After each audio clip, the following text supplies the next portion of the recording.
அருட்பெருஞ்சோதி அருட்பெருஞ்சோதி தனிப்பெரும் கருணை அருட்பெருஞ்சோதி. எல்லா உயிர்களும் இன்புற்று வாழ்க, வள்ளல் மலரடி வாழ்க வாழ்க, கொல்லா விரதம் குவளையெல்லாம் ஓங்குக, நல்லோர் நினைத்த நலம் பெறுக, நன்றி நினைத்த எல்லோரும் வாழ்க இசைந்து.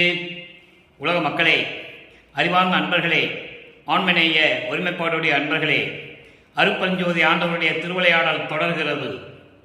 அருட்பெருஞ்சோதி ஆண்டவர் 1823 ஆண்டு திருவிளையாடல் தொடர்ந்து 1874 ஆண்டுகள் வரையிலும் 51 ஆண்டுகள் எப்படியெல்லாம் திருவிளையாடல் செய்கிறார் என்பதை திருவருட்பாவிலே இருந்து 5 திருமுறைகளிலும், அதாவது 1, 2, 3, 4, 6 இந்த திருவருட்பாவில் இருக்கின்ற திருமுறைகளில் பாடல்களில் இருக்கின்ற விளக்கத்தை பார்த்து கொண்டிருக்கிறோம். எப்படியெல்லாம் அருட்பெருஞ்சோதி ஆண்டவர் தன் மகனுக்கு அருளை கொடுக்கிறார் என்பதை ஒவ்வொரு பாடலின் மூலமாக நாம் பார்த்து கொண்டிருக்கிறோம்.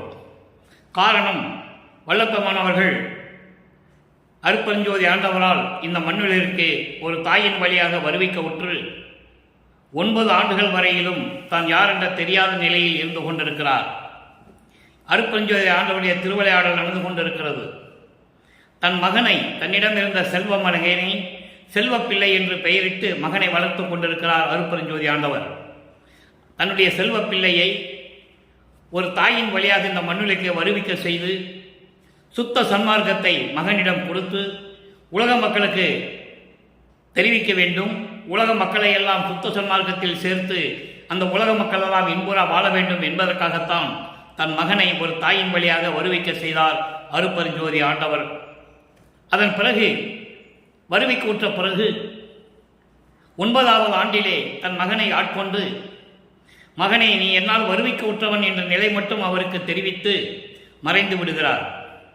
இவர் கேட்கிறார், தந்தையிடம் கேட்கிறார், ஆட்கொண்டாயே எனக்கு எப்போ வந்து அருளை கொடுப்பார் என்று கேட்கும்போது, முன்பருவம் பின்பருவம் காட்டி அருளை கொடுப்பேன், அதுவரையிலும் நீ இந்த மண்ணுலகத்திற்கும் விண்ணுலகத்திற்கும் வேடம் போட்டுதான் நீ நடிக்க வேண்டும், வேடம் கட்டி இருத்திக்களோ என்று ஒரு பாடலிலே கொள்ளுவார்.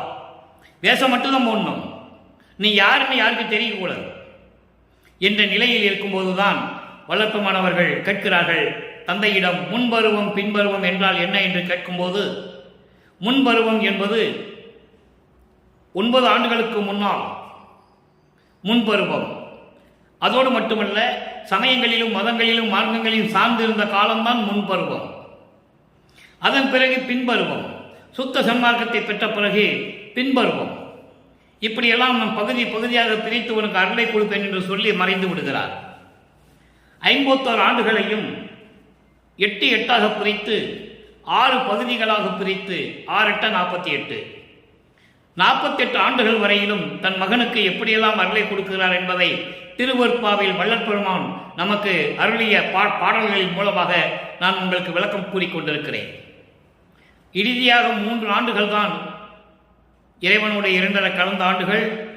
சபையை, சத்தியஞான சபையை நிறுவியது எல்லாமே பின்பருவத்தில் கிடைத்தது. முன்பருவம் என்பது தாயின் கருவையிலே, ஒரு தாயின் கருவறையிலே இருக்கும்போது கருவறை இருட்டாக இருக்கின்றது என்று நினைக்கும் பொழுது அருட்பெருஞ்சோதி ஆண்டவர் அங்கே ஒளிகாட்டுகிறார் மகனுக்கு. பசி என்று நினைக்கும் போது அருளமுத ஊட்டுகிறார் கருவறையிலே. அதன் பிறகு உடம்பு புழுக்கமாக இருக்குது என்று சொல்லும் பொழுது அமுத காற்று வீசுகிறார். இதெல்லாம் முன்பருவம். அதோடு மட்டுமல்ல, உலகியலிலே, உலக வாழ்க்கையிலே குழந்தை பிறந்த பிறகு குழந்தைக்கு மொட்டை அடிக்க வேண்டும், காது குத்த வேண்டும். இந்த நிலை வரும்போது மருதூரிலே இருந்து பக்கத்தில் ஒரு ஊர் இருக்கு, பின்னலூரிலே ராமலிங்கேஸ்வரர் கோயில் என்ற கோயிலிலே ராமலிங்கம் என்று பெயர் வைத்து மொட்டை எடுத்து காது குத்தி கடுக்கான் போட்டு விட்டார்கள். இது முன்பருவம். அப்பவே சொல்றாரு, இந்த கடுக்கானை நான் கழட்ட மாட்டேன், நீ தான் கழட்டணும்னு சொல்லும்போது பின்பருவத்திலே திருடனாக ஒரு வழிப்போக்கனாக திருடனாக அருட்பெருஞ்சோதி ஆண்டவர் அந்த கடுக்கானை கழட்டுகிறார். இதெல்லாம் பின்பருவத்தில் அறியது. நம்ம போக போக பார்க்க போறோம். இந்த முன்பருவம் என்பது அதன் பிறகு தில்லையிலே திருவிழா நடக்கும் போது உலக வழக்கப்படி குழந்தையை சிதம்பரத்துக்கு அழைத்து செல்லுகிறார்கள். திருவிழாக்கு போறாங்க, நம்ம பிள்ளை பெருமான் குழந்தை இறைவனையும் எடுத்து செல்றாங்க, கூட்டிட்டு போறாங்க. அங்கே நடராஜனை பார்த்து எல்லாம் தரிசனம் செய்து கொண்டிருக்கிறார்கள், வணங்கி கொண்டிருக்கிறார்கள். நமது பிள்ளை பெருமான் மட்டும், நமது குழந்தை இறைவன் நடராஜனை பார்த்து கொண்டே இருக்கிறார். நடராஜன் மறைந்து விடுகிறார். காரணம், அது இறைவன் இல்லை, இறைவன் இப்படி இல்லை என்பது அவருக்கு தெரியும். அதன் பிறகு அருட்பெருஞ்சாண்டவர் வந்து வெட்ட வெளியாக காட்டுகிறார். அதான் சிதம்பர ரகசியம். சிதம்பரம் என்பது அருட்பெருஞ்சோதி என்று பொருள். அருட்பெருஞ்சோதி, அதனால்தான் சிதம்பர ராமலிங்கம் என்று எழுதுகிறார்கள் வல்லப்பமான் அவர்கள். நல்ல கவனிக்கணும், நீங்க புரிஞ்சுக்கணும். தந்தையுடைய பெயரை முதல்ல போடுறார், இன்சிலா போடுறார், சிதம்பரம் ராமலிங்கம். சிதம்பரம் என்பது அருட்பெருஞ்சோதி. அப்போ அங்கே வெட்ட வெளியை காட்டும் போது பாடலிலே நம் கருளியிருக்கிறார்கள். இது முன்பருவம். தில்லை தளத்தடைய திரைதூக்க தரிசித்த போது வேய்வகை மேல் காட்டாதே எந்தனக்கே வெளியாய் காட்டிய மெய்புறவா மெய்ப்பொருளே. மெய் உறவு என்பது உண்மையான தந்தை உறவு. மெய்ப்பொருள் என்பது இயற்கை உண்மை விளக்க கடவுள் அருட்பெருஞ்சோதி.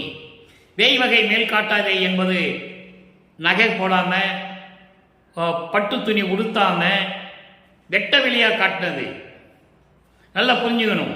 நடராஜன் வேறு, அருட்பெருஞ்சோதி வேறு. அங்கதான் மகனுக்கு அருட்பெருஞ்சோதி ஆண்டவர் வெட்ட வெளியாக காட்டுகிறார் சிதம்பரத்திலே. அப்போ அந்த நிலையில் இருக்கும்போது இது முன்பருவம். முன்பருவத்திலே அருளியதை பின்பருவத்தில் நமக்கு அருளி இருக்கிறார்கள் பாடலின் மூலமாக. அதை தான் நாம் பார்த்து கொண்டிருக்கிறோம். இப்போ பாருங்க, 9வது வயதிலே ஆட்கொண்டு விட்டார். அப்போ ஆட்கொண்டு விட்டு மறைப்பு நிலையை கொடுத்து விட்டு செல்கிறார். அப்போ சமயங்களும் மதங்களும் மார்க்கங்களும் சூழ்ந்த காலகட்டங்களில் வல்லப்பமான் அவர்கள் இறைவனிடம் அருள் வேண்டும் என்று வேண்டுகிறார். அதிலிருந்து நம்ம பார்த்துக்கிட்டு இருக்கோம். திருவருள் முறையீடு என்ற பதியத்திலிருந்து நம்ம பார்த்துட்டு இருக்கோம். அப்போ திருவொற்றியூருக்கு போகல அவரு. நல்லா கவனிக்கணும். திருவொற்றியூருக்கு எப்போ போறாருன்றதை நம்ம பார்க்க போறோம். திருவொற்றியூர்ல போய் எப்படி தியாகராஜ பெருமானை வேண்டினார். இந்த சமயங்களும் மதங்களும் மார்க்கங்களும் சூழ்ந்த காலகட்டத்தில் இறைவன் தியாகராஜ பெருமான் என்று நினைத்துக் கொண்டிருக்கிறார். ஏனென்றால் அவருக்கு மறைப்பு நிலை இருக்கிறது. அருட்பெருஞ்சாண்டவர் திருவிளையாடல் செய்து கொண்டிருக்கிறார் தன் மகனிடம்.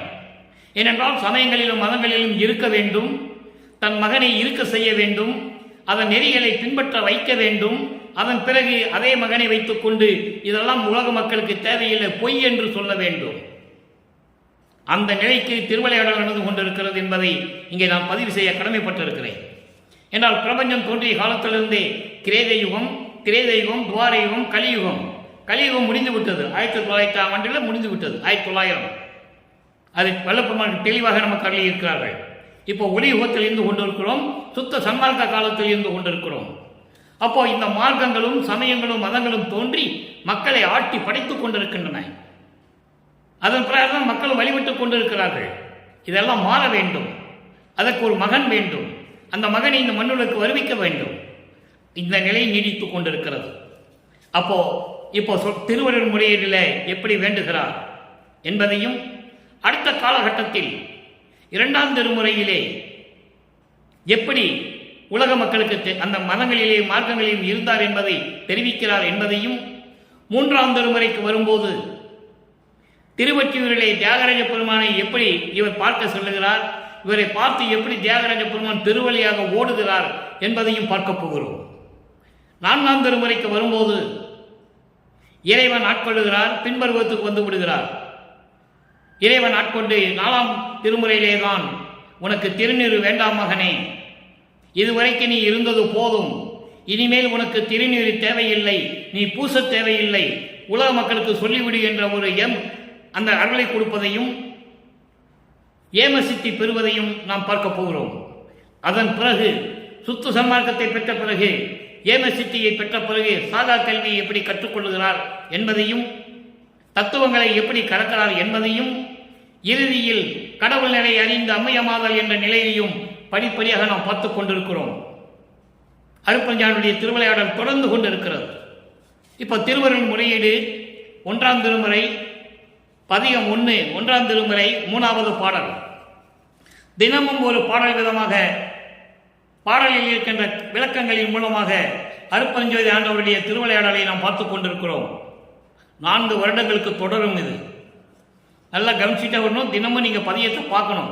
அப்போதான் வல்லற்பெருமானுடைய இறைநிலையையும் அருட்பெருஞ்சோதி ஆண்டவர்தான் பிரபஞ்சத்தின் உண்மையான கடவுள் என்பதையும் உங்களால் புரிந்து கொள்ள முடியும். இப்போ பாருங்க, 3வது பாடல், தண்டாத சஞ்சலம் கொண்டேன். நல்லா கவனிக்கணும், திருவிளையாடல் இங்கே எப்படி நடக்குது, மறைப்பு நிலை எப்படி கொடுக்கிறார் அருட்பெருஞ்சோதி தன் மகனுக்குங்கிறத நீங்கள் புரிஞ்சுக்கணும். தண்டாத சஞ்சலம் கொண்டேன் நிலையை இத்தாரணியில் கண்டார் இறங்குவர், கேட்டார் உருகுவர், கங்கை திங்கள் துண்டார் மலர்சடை எந்தாய் இறங்கிலை, தூய்மையிலா அண்டார் பிழையும் பொறுத்தாய். அண்டார் பிழை, தூய்மையில்லா அண்டார் பிழையும் பொறுப்போய், இது நின் திரு அருளுக்கு அழகோ. இது பாடல். பாடலை விளக்கம் பாருங்க. அதாவது ஆட்கொண்ட பிறகு 9வது ஆண்டிலே ஆட்கொண்ட பிறகு மறைப்பெண்ணிலையை குளித்துவிட்டு சென்று விடுகிறார் அருட்பெருஞ்சோதி ஆண்டவர். அதன் பிறகு இவர் முறையீடு செய்கிறார் இறைவனிடம். எப்படி? அப்போ அருட்பெருஞ்சோதி சொல்ல மாட்டார், சிவபெருமான் சொல்லுவார், தியாகராஜ பெருமான் சொல்லுவார், உருவப்படுத்தி சொல்லுவார். எப்படி? கங்கை நதியையும் பிறை சந்தனை சூடியும் இறைவன் என்று சொல்லுவார். நல்ல கவனிங்க. தண்டாத சஞ்சலம் கொண்டேன், உன்னாலே இந்த மண்ணுலகிற்கு வருவிக்க உற்று மன உளைச்சல் அடைந்தேன்.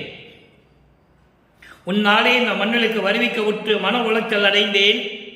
என்னுடைய இந்த நிலையை இந்த மண்ணுலகிலே பார்த்தவர்கள் இரக்கம் அடைவார்கள். என்னுடைய நிலையை கேட்டவர்கள் மனம் உருகுவார்கள். நான் பட்ட அப்படி துன்ப நிலையை அடைந்து கொண்டிருக்கிறேன், அந்த நிலையில் இருந்து கொண்டிருக்கிறேன். கங்கையையும் பிறைசந்திரனையும் தலையில் சூடிய இறைவனே, என் தாயே, என் தாய் என்றால் தாய் போன்று உள்ளம் கொண்டவர், தாய்க்கு தான் அன்பு உள்ள தெரியும். அது போன்று இருக்கின்ற இறைவனே, நீ இன்னும் என் மீது இரக்கம் காட்டவில்லை, தயவும் கருணையும் காட்டவில்லை. தூய்மையிலா அண்டர் பிழையும், தூய்மையிலா அண்டர் பிழை, அண்டர் என்பது தேவர்கள், தூய்மை இல்லாத, உண்மை இல்லாத, ஒழுக்கம் இல்லாத தேவர்கள் செய்த பிழைகளை எல்லாம் நீ பொறுத்து கொண்டாய். ஆனால் என் அளவில் இன்னும் நீ இரக்கம் காட்டவில்லை. எவ்வளவு அருமையா சொல்றான்னு நீங்க புரிஞ்சுக்கணும். தேவர்கள் செய்த பிழைகளை எல்லாம் குறிப்பிட்டு சொல்லுவார். பின்னால் நம்ம பாடலெல்லாம் வருது, யார் யார் என்ன தப்பு பண்ணாங்கலாம் வருது. பிரபஞ்சத்தின் உண்மை பூரா அங்க சொல்றார். உலக மக்களுக்கு யாரும் சொல்லவில்லை. திருவருட்பாவை படித்து இந்த நிலை திருவருட்பாவில் இருக்கிறது என்று உலக மக்களுக்கு யாரும் தெரிவிக்கவில்லை. அதுதான் விஷயம். அப்போ அண்டார் பிழையும் பொறுப்போய், இது உன் திருவருளுக்கு அழகா என்று முறையீடு செய்கிறார். முறையீடு செய்த உடனே அடுத்து 2ஆம் திருமுறைக்கு வருவோம். 2ஆம் திருமுறையிலே 1வது பதிகம் புண்ணிய விளக்கத்திலே 3வது பாடல். இங்கே மனம் ஒரு நிலையில் இல்லை. மனம் என்பது ஒரு குரங்கு, தாவி தாவி சென்று கொண்டிருக்கும். அப்போ அந்த மனதை அடக்குகிறார். எப்படி அடக்குகிறார் என்பதை நீங்கள் கவனிக்க வேண்டும். இங்கே திருநீறு பூச சொல்லுவார், உள்ளத்திடம் சொல்லுவார். திருநீறு பூசிக்கொண்டால் எப்படியெல்லாம் மனநிலை இருக்கும் என்பதை கூறுவார். இதன் நிலை மாறும்போது சுத்த சன்மார்க்கத்தை பெற்ற பிறகு இறைவனே சொல்லுவார், இனிமேல் நீ உனக்கு திருநூறு தேவையில்லை, சுத்த சன்மார்க்கம் தரப்போகிறேன் என்று சொல்லுவார். இந்த விளக்கத்தை தான் மக்களிடம் சொல்ல வேண்டும். திருநூறு பூசுவதும் சமயங்களிலும் மதங்களிலும் வழிபாடு செய்வதும் அவர்களுடைய சுதந்திர உரிமை, அவர்களுடைய சுதந்திரம். அது சமயங்களையும் மதங்களையும் மார்க்கங்களையும் சார்ந்த வழிபாடுகள். ஆனால் சுத்த சன்மார்க்கம் என்று வந்துவிட்டால் அந்த நிலைகள் மாற வேண்டும். அதைதான் வல்லப்பெருமான் நமது இறைவன் தெளிவாக கூறியிருக்கிறார்கள். அதை நாம் பார்த்து கொண்டிருக்கிறோம். இப்போ 2ஆம் திருமுறை பாருங்க. முதல் திருமுறையில் முறையீடு பண்ற, உன்னாலே இந்த மண்ணுலைக்கு வருவிக்க உற்று மன உளைச்சல் அடைந்து துன்பப்பட்டு கொண்டிருக்கிறேன். என்னுடைய நிலையை இந்த மண்ணுலையில் பார்க்கின்றவர்கள் மனம் இறங்குகிறார்கள். என்னுடைய நிலையை பற்றி கேள்விப்பட்டவர்கள் மனம் உருகுகிறார்கள். கங்கையையும் பிறைசூடையும் சூடிய இறைவனே, உனக்கு என் மேல் இன்னும் இரக்கம் வரவில்லையா? எனக்கு தயவையும் கருணையும் காட்டுவதற்கு உனக்கு மனம் இல்லையா? அங்கே தேவர்கள் செய்கின்ற பிழைகளையெல்லாம் பொறுத்து கொண்டிருக்கிறாய். என்னளவில் இன்று வந்து நீ எந்த அருளையும் கொடுக்கவில்லையே, இது உன் திரு அருளுக்கு அழகா என்று முறையீடு செய்கிறார். அப்போ அந்த மனம் ஒரு நிலையில் இல்லை அவருக்கு. அப்போ உள்ளத்திடம் சொல்லுகிறார். எப்படி? புண்ணிய விளக்கம். இங்க புண்ணிய விளக்கம் 6ஆம் திருமுறையிலே பதியின் விளக்கம். அதை தான் நம்ம பார்த்துட்டு இருக்கோம். வெய்ய வினையின் வேறறுக்கும் மெய்மை ஞான வீட்டில் அடைந்து உய்ய அமல நெறி காட்டும் உன்னற்கரிய உணர்வு அளிக்கும் ஐயமடைந்த நெஞ்சே நீ அஞ்சே என்மேல் ஆணை கண்டாய் செய்ய மலர்கண் மால் போற்றும் சிவாய நமா என்று இடு நீரே. உள்ளத்திடம் சொல்லுகிறார். ஏனென்றால் மனம் ஒரு நிலையில் இல்லை. அப்ப மனதை ஒருபடுத்த வேண்டும். மனதை ஒரு நிலைப்படுத்த வேண்டும் என்றால் இந்த சமயங்களும் மதங்களும் மார்க்கங்களும் சொன்ன நெறிகளை பின்பற்ற வேண்டும். அந்த நிலை அப்போது நீடித்துக் கொண்டிருந்தது. அதனால் நீ சிவாய நம என்று நீரிடு. மனமே நீ பயப்படாதே. உன் மனம் ஒரு நிலையில் இல்லை என்பது எனக்கு தெரியும். அப்போ நீ என்ன பண்ணணும்? நீ திருநீர் அணிந்து கொண்டால், சிவாய நமா என்று நீ திருநீர் அணிந்து கொண்டால், திருநீர் பூசிக்கொண்டால் கொடுமையான தீய வினைகள் முழுவதுமாக நீக்கும். அது உண்மையான மேலான ஞான வீடான மோட்ச வீட்டை உனக்கு காண்பிக்கும். நல்ல வழியை காட்டும். மாயைகளை நீக்கும். நினைத்து பார்க்க முடியாத பக்தியை கொடுக்கும். எனவே மனமே சந்தேகப்படாதே, சிவாய நம என்று நீ திருநீர் பூசிக்கோ என்று சொல்லுவார். ஏன்னால் அது காலத்தின் கட்டாயம், சொல்லிதான் ஆகணும். ஏன்னா அப்படிதான் 4 யுகமாக நடந்துகிட்டு இருக்கு. மனசு சரியில்லையா, ஏதாவது ஒரு கோயிலுக்கு போய், சிவன் கோயிலுக்கு போய் திருநீர் பூசிக்குவாங்க. வைஷ்ணவ கோயிலில் போய் நாமம் போட்டுக்குவாங்க வழிபாடு பண்ணிட்டு. இது சமயங்களிலும் மதங்களிலும் மார்க்கங்களிலும் உண்டான நிலைகள். அந்த நிலையில் அவர் இப்போது நமது பிள்ளை பெருமான் இருந்து கொண்டிருக்கிறார் என்பதை நீங்கள் புரிந்து கொள்ள வேண்டும். அதன் பிறகு திருமால் வணங்குகிறார். திருமால் கூட போற்றுகிறான். சிவாய நம என்று இறைவனை போற்றுகிறான். அப்படிப்பட்ட மந்திரத்தை கொடுத்த அந்த திருநீரை நீ பூசிக்கொள் என்று மனதிடம் சொல்லுகிறார். சொல்லியாச்சு. இப்போ அடுத்த 3ஆம் திருமுறைக்கு வராரு. திருவுலாப்பேரு 3ஆம் திருமுறைக்கு வராரு. அந்த திருமுறை மொத்த 235 பாடல்களில் நம்ம விளக்கம் கொடுத்தாச்சு. இருந்தாலும் அந்த விளக்கத்தின் சுருக்கத்தை நான் சொல்ல கடமைப்பட்டிருக்கிறேன். திருவுலாப்பேர் என்ற பதிகத்திலே 3வது பாடல் எப்படின்னா, வளங்கள் சூழ்ந்த நீர்நிலைகள் நீர்ந்த சோலைகள் நிறைந்த திருவொற்றியூரில் அமைந்திருக்கின்ற தியாகராஜ பெருமான் பவனி வரும்போது நான் பார்த்தேன். இப்போ நிலைகள் மாறுது. நல்லா கவனிங்க. முதல்ல 1ஆம் திருமுறையில் பாடல் சொல்லும்போது இறைவனை பார்க்கல. 2ஆம் திருமுறை புண்ணிய விளக்கத்தில் சொல்லும்போது மனதை அடக்குவதற்காக, மனதை ஒருநிலைப்படுத்துவதற்காக திருநீர் பூசலாம், சிவாய நம என்று திருநீரிடு என்று சொல்லுகிறார்.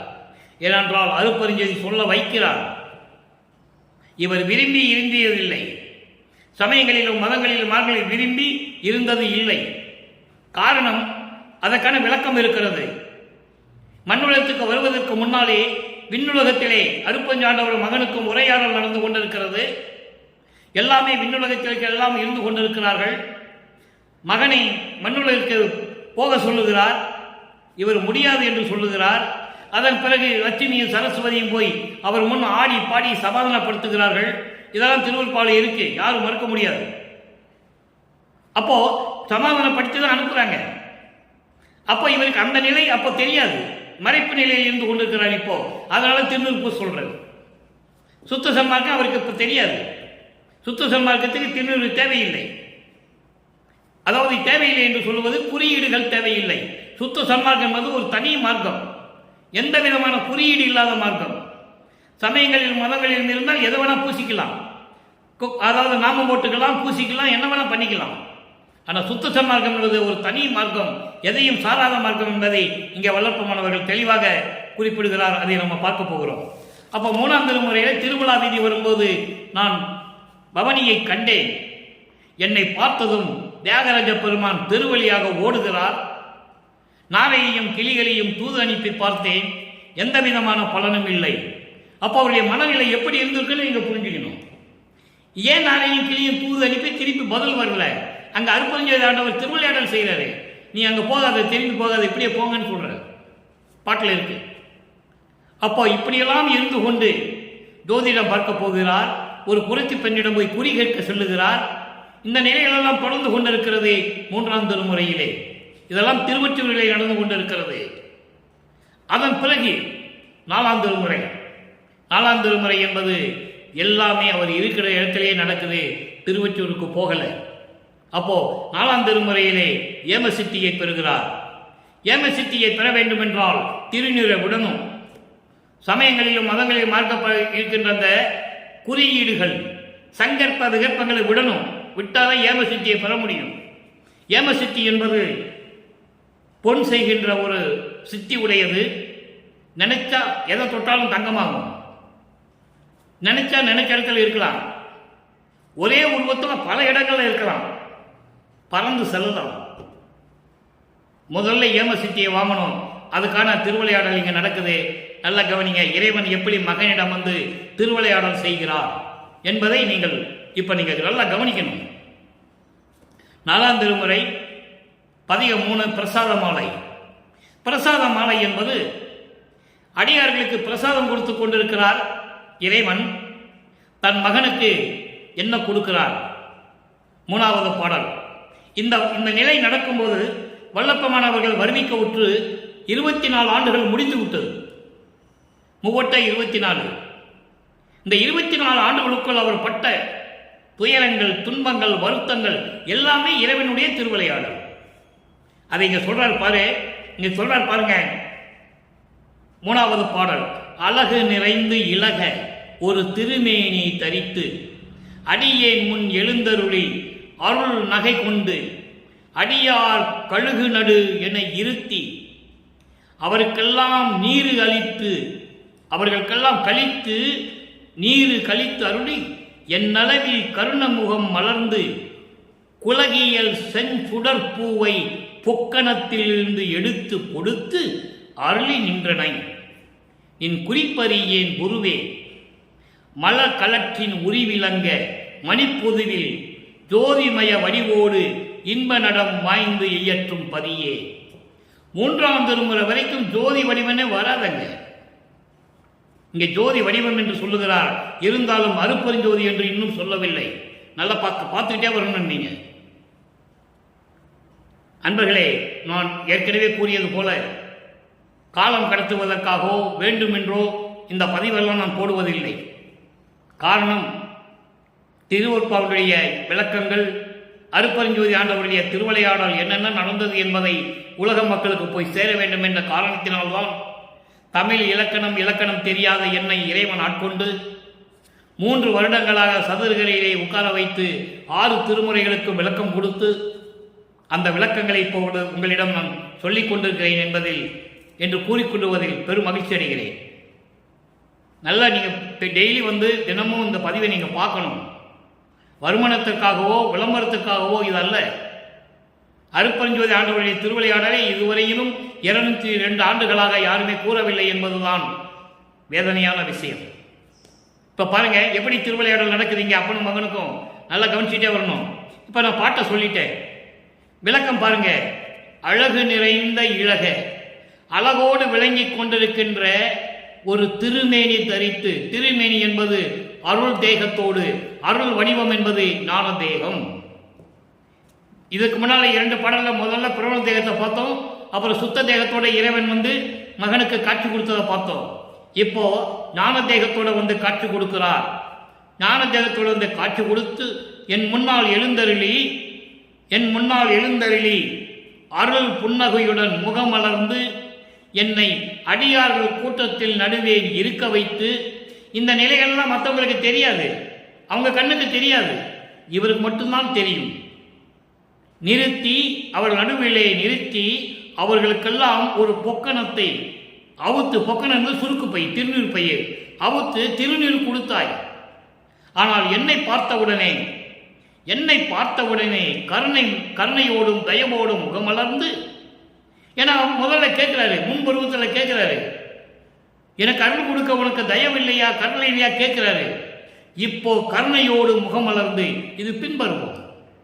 முன்பருவம் பின்பருவம் காட்டி அருளினாய் என்று சொல்லுவார் இறைவனுடைய திருவிளையாடலை.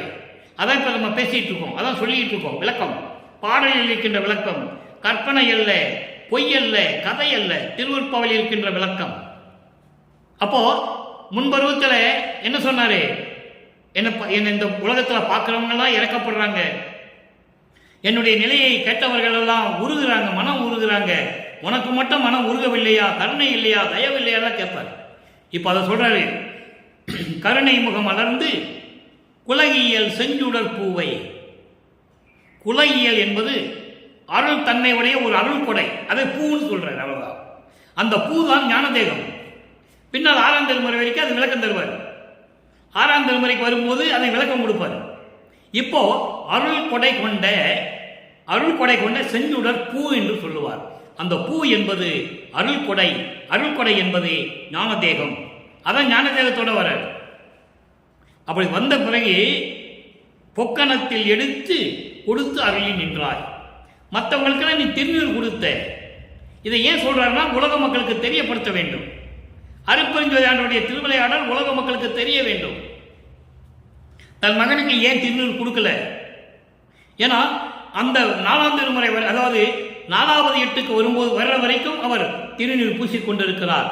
தனக்கோடி அம்மையாரை திருமணம் செய்து தாலி கட்டுற வரைக்கும் அந்த நிலை நீடுகிறது. ஏன்னா அது காலத்தின் கட்டாயம். அருட்பெருஞ்சோதி ஆண்டவருடைய திருவிளையாடல். அப்போ தாலி கட்டும் போது அங்கே வானவர்களாம் வந்து வாழ்த்துறாங்கன்னு சொல்றாரு. அருட்பெருஞ்சோதியும் சிவகாமி வெள்ளையின் தாயும் தந்தையும் நீயும் வரவில்லை என்று கூறுகிறார். என் தந்தையாகிய நீயும் வரவில்லை, என்னை ஈன்ற தாய் சிவகாமி வள்ளியும் வரவில்லை, என் மனம் எப்படி துன்பப்பட்டது தெரியுமா என்று சொல்லுவார் 4ஆம் திருமுறையிலே பின்பருவத்திலே. அதான் சொல்றாரு. இப்போ அந்த பூவை கொடுத்து, பூ என்பது அருள் தேகத்துக்கு உண்டான அந்த அருள், அதை கொடுத்து பொக்கணத்தில் எடுத்து கொடுத்து அருளி நின்றாய். அப்போ திருநீர் வேண்டான்ட்ட. நேற்று இதுக்கு முன்னால் பார்த்து 2 பாடலையும் கை நீட்டுவார், எனக்கு திருநீர் கொடுன்னு கேட்பாரு. உனக்கு இது தேவையில்லை என்று சொல்லுவார். அதை நம்ம பார்த்துட்டோம். ஒவ்வொரு பாடலும் நம்ம பார்க்க போறோம். இப்போ ஞானதேகத்தை அந்த செஞ்சுடர் பூவை கொடுக்கிறார். செஞ்சுடர் பூ என்பது ஞானதேகத்துக்குரிய அருள் கொடை. இப்பதான் என்றாகிறார் உள்ள. ஏமசித்தியை வாங்கிட்டு இப்பதான் உள்ள என்றாகிறார். அப்போ ஒவ்வொரு அருளையும் எந்த நேரத்தில் கொடுத்தாருன்றதை நம்ம ஒவ்வொரு பாடல் மூலமா பார்த்துட்டு இருக்கோம். நீ குறிப்பறியே, நீ என்னதான் நினைச்சிட்டு இருக்கன்னு எனக்கு தெரியல. என்னை பற்றி உன் உள்ளத்தில் என்ன நினைத்துக் கொண்டிருக்கிறாய் என்று எனக்கு தெரியவில்லை. குருவே, மலக்கலற்றின் உரி விளங்க. நல்ல கவனிங்க. இப்ப சத்தியஞான சபைன்னு சொல்ல மாட்டாரு, சத்தியஞான சபை சொல்ல மாட்டாரு, வடலூரில் இருக்க இறைவன் சொல்ல மாட்டாரு. திருச்சிற்றம்பலத்தில் இருக்கின்ற இறைவன், அம்பலத்தில் இருக்கின்ற இறைவன் என்றுதான் சொல்லுவார். எப்படி சொல்லுவார்? யானை தொழியை, யானை தோலை உரிச்சி ஆடைய அணிந்து கொண்ட இறைவன் என்று சொல்லுவார். நல்ல கவனிக்க. நீங்க ஒவ்வொரு காலகட்டத்திலும் இறைவனை எப்படி சொல்லுகிறார், அருட்பெருஞ்சோதி ஆண்டவருடைய திருவிளையாடல் எப்படி நடந்து கொண்டிருக்கிறது என்பதை புரிய வேண்டும், உங்களுக்கு தெரியப்படுத்தணும். எல்லா திருவிளையாடலும் சொன்னாங்க, சிவபெருமானுடைய திருவிளையாடல் எல்லாம் சொன்னாங்க, உண்மைதான். புராணங்களில் நடந்த திருவிளையாடல்கள் அத்தனையும் உண்மை. வல்லற்பவாணி திருவுருப்பாவில் சொல்றாரு. நெற்றிக்கண்ணில் இருந்த முருகனை கொண்டு வந்தாய், உண்மை. ஏன் கண்ணப்பனை எடுத்துக்கங்க. திண்ணப்பன் என்ற ஒரு வேடவன் இறைவன் மீது காதல் கொண்டு மாமிசத்தை கொண்டு வைக்கிறான்.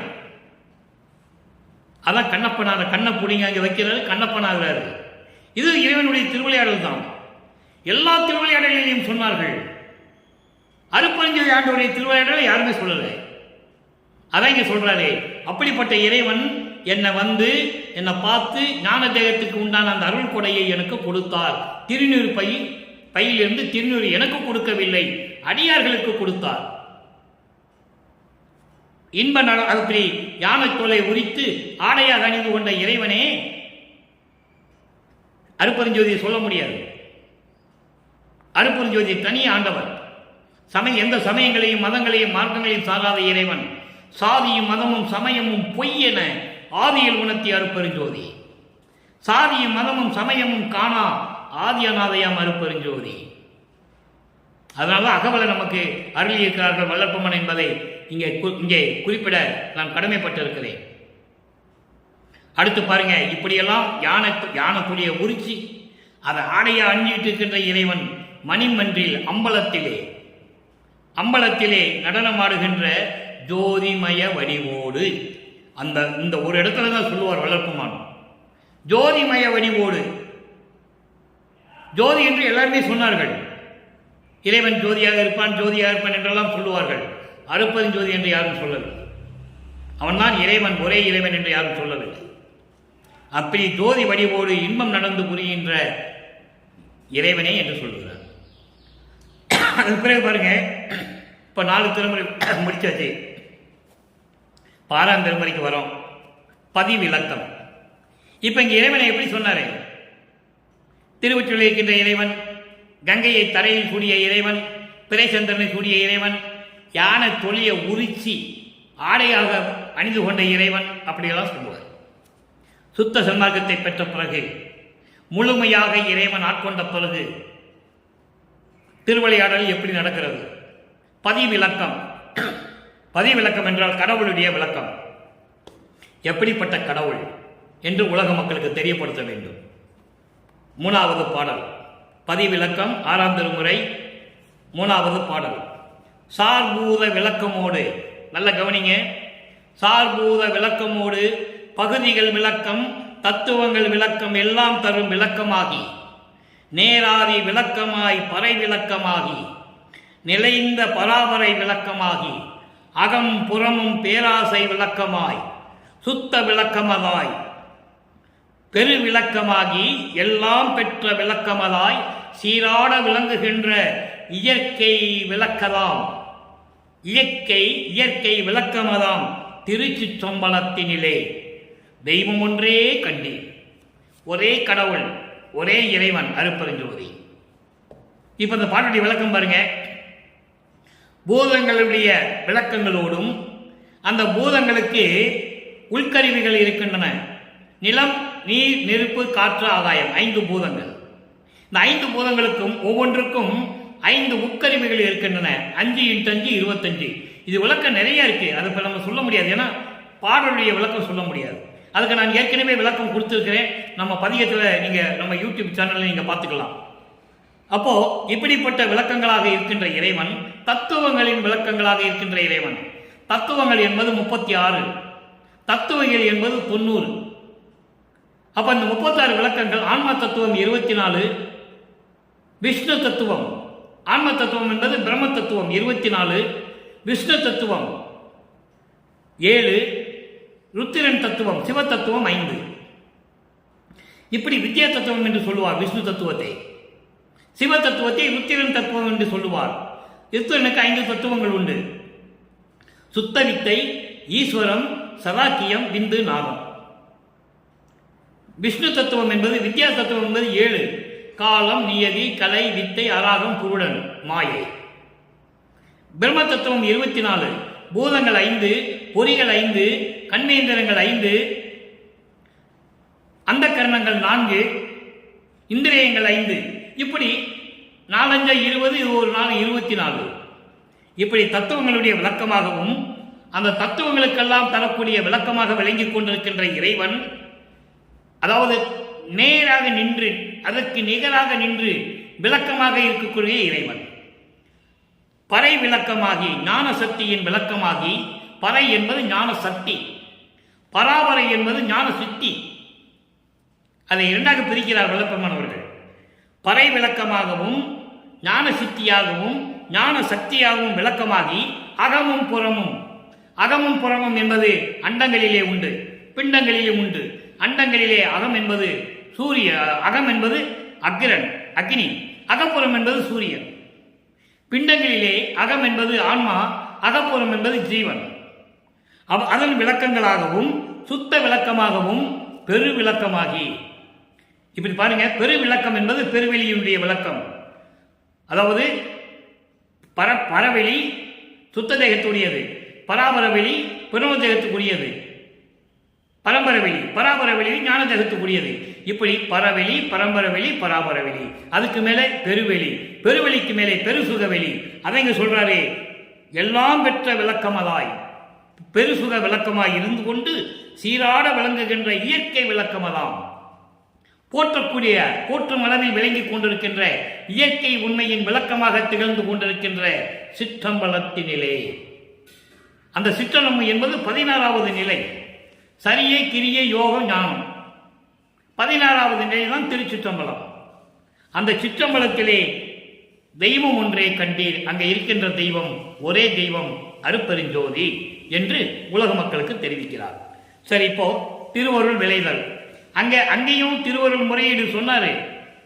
இங்கே திருவருள் எப்படி வேண்டும் என்று கேட்கிறார். தந்தையிடம் சுத்த சமாகத்தை பெற்ற பிறகு தந்தையிடம் எப்படி அருள வேண்டும் என்று கேட்கிறார். நல்லா கவனிங்க. உன் கடன் அடியேருக்கு அருளல் என்று உணர்ந்தேன். அடியார்களுக்கு, இங்கே அடியார்கள் என்பது சாதுக்கள், சுத்த சன்மார்க்கத்தை சேர்ந்த சாதுக்கள், கொலையும் புலையும் தவிர்த்த, உயிர்களை கொலை செய்யாமல் மாமிச உணவை உட்கொள்ளாமல் இருக்கின்றவர்கள், அந்த அன்பர்கள்.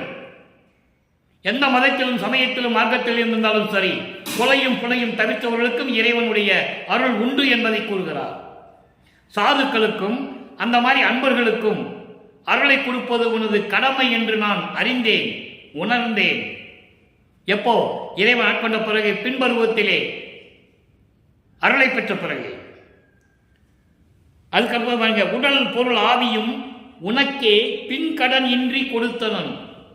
என்னுடைய உடல் பொருள் ஆவி உயிர் அத்தனையுமே மிச்சம் இல்லாமல், குறை இல்லாமல், முழுவதுமாக பரிபூர்ணமாக உனக்கு கொடுத்து விட்டேன். அதான் பின்கடன் என்று சொல்லுகிறார். பின்கடன் என்றால் மிச்சம் இல்லாம, எந்த விதமான குறையும் இல்லாம, பாக்கி இல்லாம முழுவதுமாக உனக்கு நான் கொடுத்து விட்டேன். கொடுத்த பின்னும் நான் தளருதல் அழகோ.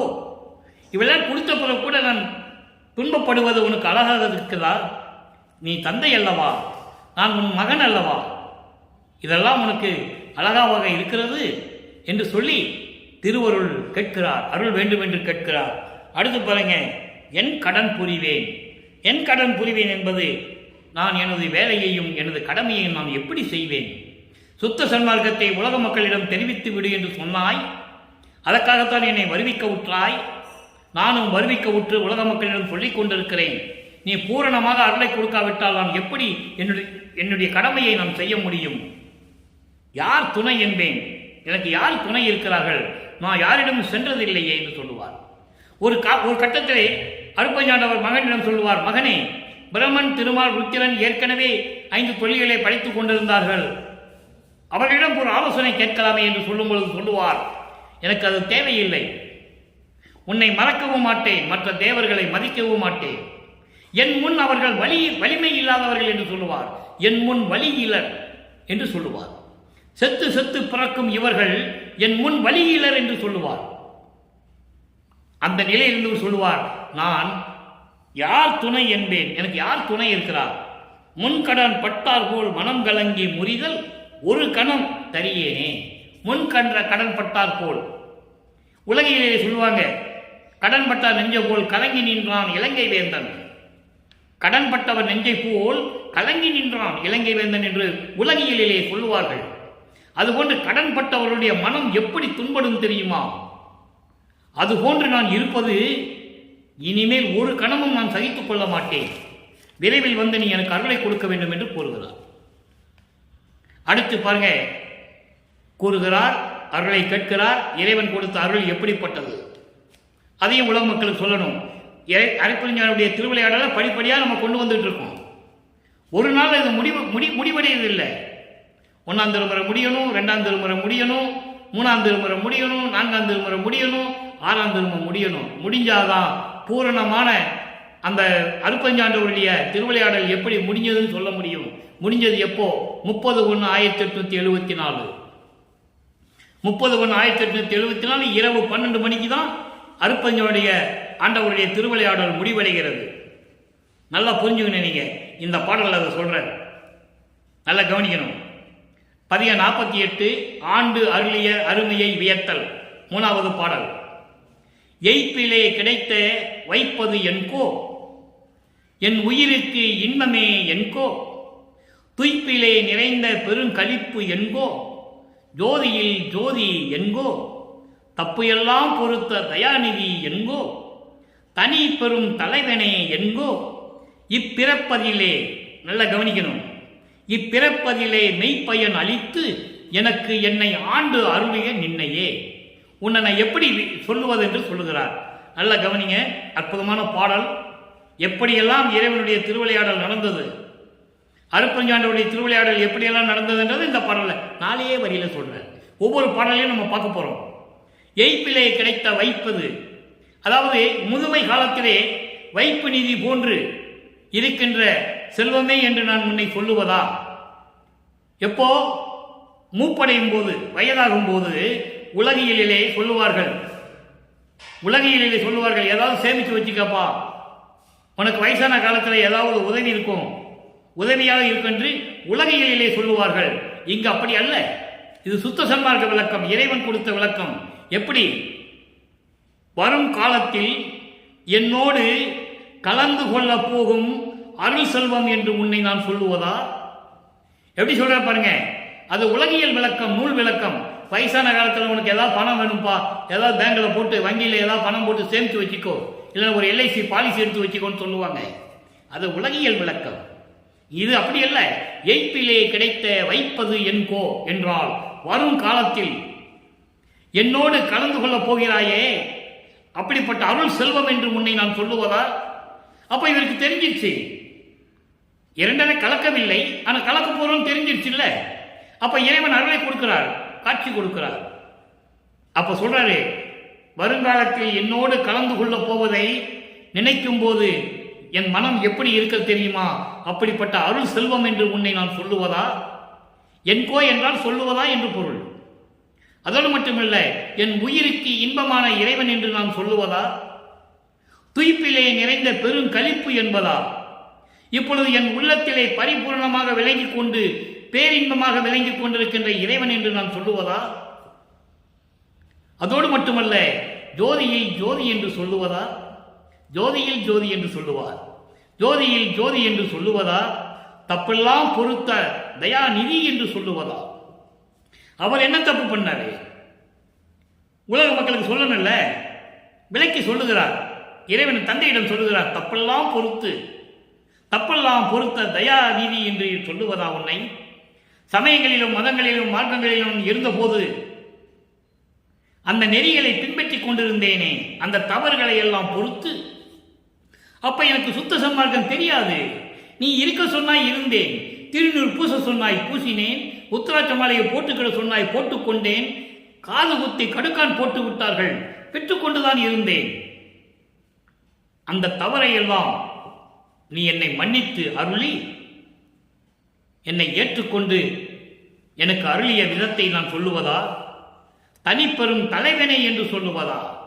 சுத்த சன்மார்க்கத்தின் தலைவன் என்று சொல்லுவதா? யாருக்கும் நிகரில்லாத தலைவன் என்று சொல்லுவதா?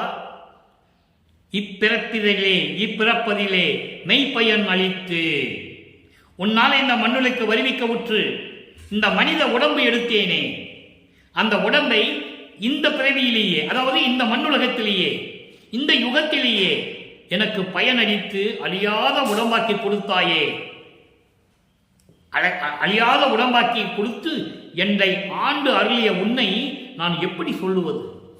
அப்ப இறைவனுடைய திருவிளையாடலையும் சொல்லுகிறார், இறைவனிடம் பெற்ற அருளையும் சொல்லுகிறார், உலக மக்களுக்கும் தெரிவிக்கிறார். எனவே அன்பர்களே, உன்னாலே இந்த மண்ணுக்கு வருவிக்க விட்டது, அதாவது இறைவனால் வருவிக்க விட்டது, அதனால் இந்த மனித உடம்பு எடுத்தது. இந்த மனித உடம்பை இந்த மண்ணுலகமும் விண்ணுலகமும் போற்றும்படி, எல்லாரும் அறியும்படி அழியா உடம்பை ஆக்க வேண்டும் என்று இறைவனிடம் கேட்டது. அதை கொடுத்த பிறகு தன்னை ஆண்டு அருளிய விதத்தை உன்னை நான் எப்படி சொல்லுவது என்று சொல்லி இந்த பாடலை அருளியிருக்கிறார்கள். எனவே அன்பர்களே, மீண்டும் அருட்பெருஞ்சாண்டவருடைய திருவிளையாடல் தொடர்கிறது. நாளை பார்ப்போம். தொடர்ச்சியாக பார்த்துட்டே இருக்கணும். நிறைய விஷயங்கள் இருக்கு. இறைவனுடைய அருட்பெருஞ்சாண்டவருடைய திருவிளையாடல் எப்படியெல்லாம் நடந்ததுன்றது நிறைய இருக்கு. நம்ம தினமும் பார்த்து கொண்டிருக்க போகிறோம். எனவே அன்பர்களே, அப்படிப்பட்ட இறைவனுடைய அருளை பெற வேண்டும் என்றால் நீங்களும் சுத்த சன்மார்க்கத்தில் இணைந்து சமயங்களும் மதங்களும் மார்க்கங்களில் சொல்லப்பட்ட சங்கற்ப விகற்பங்களை எல்லாம் நீக்கி சுத்த சன்மார்க்கத்தில் இருந்து கொண்டு ஜோதி வழிபாடு செய்ய வேண்டும். உருவ வழிபாடு தேவையில்லை.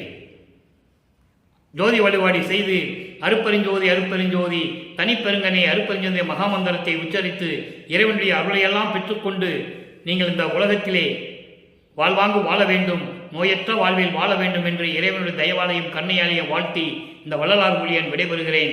மீண்டும் நாளை சந்திப்போம். அருட்பெருஞ்சோதி ஆண்டவருடைய திருவிளையாடல் தொடர்கிறது. அருட்பெருஞ்சோதி அருட்பெருஞ்சோதி தனிப்பெரும் கருணை அருட்பெருஞ்சோதி.